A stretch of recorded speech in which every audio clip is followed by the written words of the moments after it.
ఏమిటి అంటే ఈ మాఘమాస సంకటహర చవితి పేరు ద్విజప్రియ అనే పేరు. ఎందుకు అంటే గణేశుడికి ఒక ప్రత్యేక పేరు ఉంది, అదే ద్విజప్రియ. ద్విజ అంటే 2 సార్లు జన్మించిన వారు, బ్రాహ్మణులు ఋషులు. ప్రియ అంటే ఇష్టమైన వారు. ఒకసారి ఋషులు బ్రాహ్మణులు గణేశుడిని ఎంతో భక్తితో పూజించారు. వారి భక్తికి ఆనందించి గణేశుడు మీరు నాకు ఎంతో ప్రియులు, అందుకే నేను ద్విజప్రియుడను అన్నారు. అందుకే ఈ సంకటహర చవితికి ఆ పేరు వచ్చింది.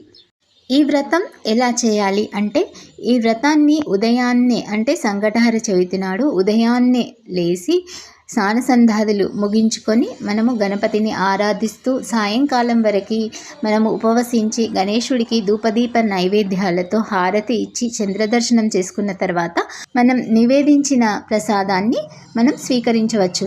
అయితే ఈ వ్రతం చేయడం వల్ల మనకి ఎలాంటి ఫలితాలు ఉంటాయి అంటే, అప్పుల బాధలు తొలగుతాయి, ఆరోగ్య సమస్యలు పోతాయి, కుటుంబ కలహాలు తొలగుతాయి, మనసుకు శాంతి కలుగుతుంది, అన్ని సంకటాలన్నీ పోతాయి అనేది అర్థము.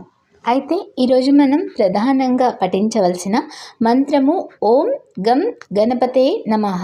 21 సార్లు ఈ మంత్రాన్ని